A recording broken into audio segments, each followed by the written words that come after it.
बारिश अभी भी खिड़कियों पर कोहरा बनकर बह रही थी, धीमी, लगातार, जैसे आसमान भी हमारी तरह थका हुआ हो। कमरे में सिर्फ एक आवाज थी, हमारी सांसें, टूटी हुई, रुकी हुई। सालों की गलतफहमियों, डर और अनकहे सच से बोझिल हमारे बीच की हवा अजीब तरह से जीवित थी, जैसे उन सारे शब्दों की बिजली उसमें फंसी हो जिन्हें हम दोनों ने कभी कहने की हिम्मत ही नहीं की। एक पल के लिए लगा, अगर हम हिले भी तो हवा चटक जाएगी।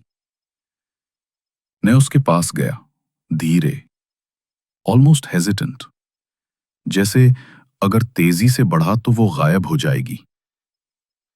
मेरे हाथ खुद ही उठे और उसके चेहरे को थाम लिया। उसकी त्वचा ठंडी थी, बारिश से भीगी हुई, और मेरी उंगलियां गर्म, जैसे दो अलग दुनिया पहली बार इतने करीब आई हों। मेरे अंगूठे उसके गालों पर फिसले, उन आंसुओं को पोंछते हुए जो बारिश की बूंदों के साथ रास्ता बना रहे थे। वो आंसू जिन्होंने मेरे अंदर कुछ जला दिया, कुछ ऐसा जो शायद हमेशा से सोया हुआ था। मुझे अफसोस है लेनी, मेरा गला भारी था, हर शब्द किसी पाप की तरह निकल रहा था। इन सब के लिए मैं सॉरी हूं, कुछ न देखने के लिए, तुम्हारा विश्वास नहीं करने के लिए। तुम इतनी बार मुझे सच दिखा रही थी और मैं अंधा बना रहा। उसकी पलकों में हल्की कंपकपी थी और मुझे लगा जैसे मैंने उसके सीने में दबी किसी सदियों पुरानी पीड़ा को छू लिया हो। मैं ही पागल था। मैंने फुसफुसाया, तुम्हारा दर्द नहीं समझ पाया, तुम्हारा सच नहीं समझ पाया। तुम मर रही थी, बार बार मर रही थी, और मैं तुम्हें ठीक करने की कोशिश कर रहा था। मेरी आवाज टूटकर बिखर गई। मैंने अपना माथा उसके माथे से टिकाया, सांसें उसके गाल पर महसूस करते हुए। प्लीज मुझे माफ कर दो। मेरे शब्द कांप रहे थे। Please, I am sorry. मेरा स्पर्श नाजुक था, इतना नाजुक कि जैसे मैं उसके अंदर दबी हर टूटी हुई चीज को अपनी उंगलियों से संभालने की कोशिश कर रहा हूं। जैसे वो मेरे हाथों में कोई कीमती फ्रेजाइल चीज हो जो बहुत आसानी से फिर से टूट सकती है। और शायद इस बार मैं उसे टूटने नहीं देना चाहता था। एलेनी धीमे से आगे झुकी और उसने अपने होठ मेरे होठों पर रख दिए। भूख से नहीं, बल्कि एक बेतहाना जरूरत के साथ।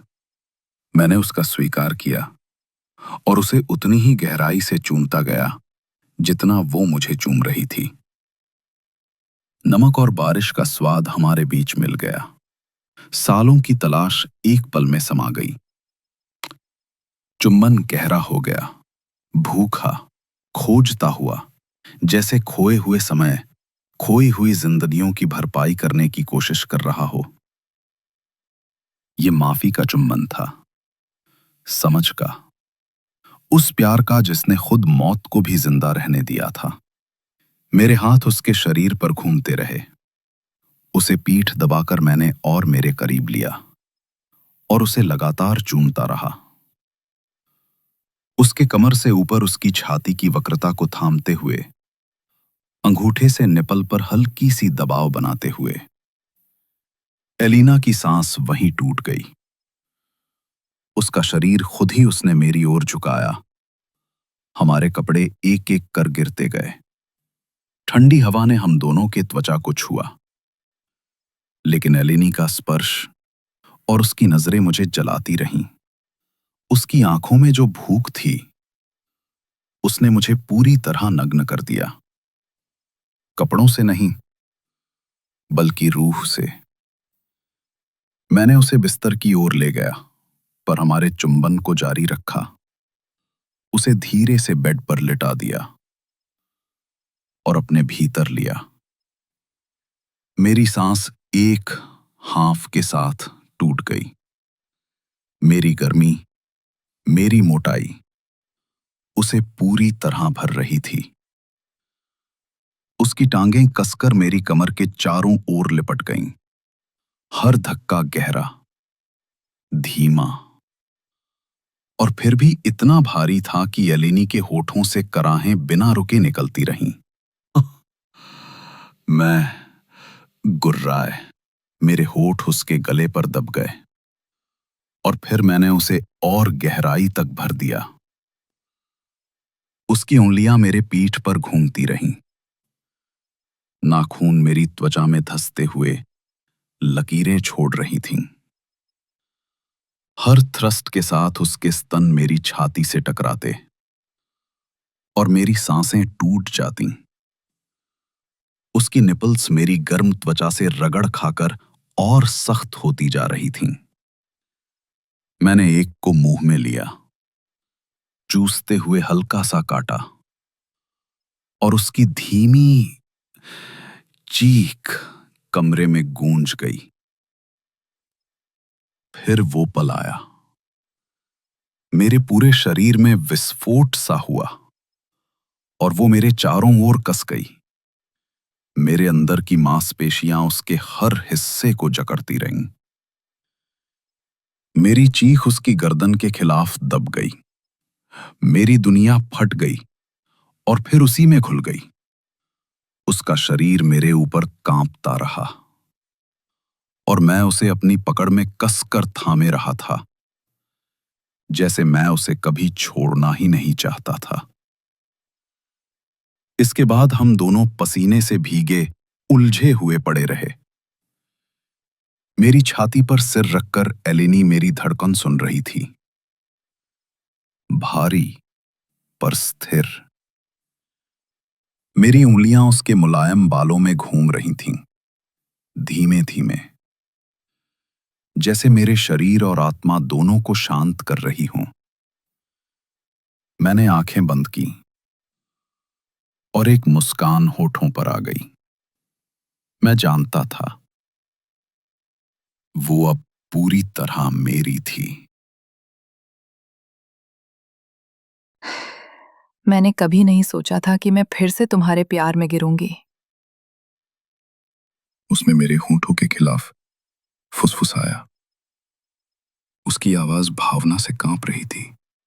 जो भी तरीके से ये मुझे कंट्रोल करता है, मैं इसे कंट्रोल नहीं कर सकती। मैं अपनी मौत को कंट्रोल नहीं कर सकती जब तुम मेरे साथ हो। ये स्वीकार आत्मसमर्पण और विद्रोह दोनों था। श्राप की शक्ति और उसकी अपनी, दोनों की पहचान। मैं अपनी बाकी जिंदगी तुम्हें बचाने में बिताऊंगा, मैंने वादा किया। उसे फिर से चूमा, इस बार नरम तरीके से। हर मौत, हर जिंदगी। मैं कसम खाता हूं। मेरा वादा हमारे बीच हवा में लटका हुआ था, हमें समय के पार एक साथ बांध रहा था। हम चादरों में उलझे पड़े थे। बारिश अभी भी बरस रही थी। रात के टेबल पर एक जैतून का फूल धुंधली रोशनी से चमक रहा था। अब कोई जुनून नहीं था, बस शांति। उसका सिर मेरी छाती पर टिका हुआ था। वो मेरी धड़कन सुन रही थी, मजबूत, स्थिर, जिंदा। मेरा हाथ उसकी छाती पर उसे अपने से, इस जिंदगी से अब के लिए जोड़े रखा था। मेरा हाथ उसके बालों में धीरे से फेर रहा था, आदर से, जैसे वो कोई पवित्र चीज हो, क्योंकि वो थी। सुबह की हल्की रोशनी खिड़की से अंदर घुस रही थी और वहीं खड़ा था एक अकेला जैतून का फूल। किसी ने उसे रखा होगा, या शायद किस्मत ने। अब ये मुरझाया नहीं लग रहा था। डंठल पर हल्की हरियाली लौट आई थी और एक छोटा पत्ता धीरे धीरे खुल रहा था, जैसे नई उम्मीद का संकेत। पंखुड़ियां अंदर से हल्की चमक रही थीं। जैसे हमारी उलझी जिंदगी में थोड़ी रोशनी डाल रही हों। क्रिस्टोफर ने पहले इसे देखा। उसकी उंगलियां धीरे से पंखुड़ियों पर फेरीं, आदर और हल्की हैरानी के साथ। उसकी आंखों में वही भाव था जो मैं वर्षों से तलाश रही थी। आश्चर्य, राहत और प्यार। देखो, ये ठीक हो रहा है। उसने फुसफुसाया। आवाज में आश्चर्य और भरोसा दोनों था। हमारी तरह। मैं उसके कंधे पर सिर टिकाए खड़ी रही, आंखें फूल पर टिकी हुईं। दिल में हल्का आराम और उम्मीद की गर्माहट उठ रही थी। हम इसे ठीक करेंगे, मैंने कहा। आवाज में हल्की हिचक थी, लेकिन शब्दों के पीछे था पक्का इरादा। साथ में। बाहर बारिश थम चुकी थी। हर जगह नमी और धोई हुई हवा थी, जैसे शहर ने खुद को नया कर लिया हो।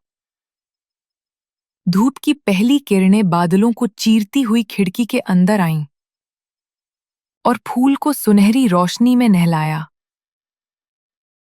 छोटा सा फूल अब सिर्फ फूल नहीं था। ये हमारे संघर्ष और दूरियों के बाद नई शुरुआत का निशान था। हमने एक दूसरे की आंखों में देखा। कोई डर नहीं, कोई पुरानी दर्द भरी यादें नहीं, सिर्फ ये पल। एक पल, एक सांस, एक धड़कन। सिर्फ हम और ये नई उम्मीद। हमारे हाथ, हमारे दिल, हमारे जीवन। अब हम इसे फिर से बनाने और एक साथ जीने के लिए तैयार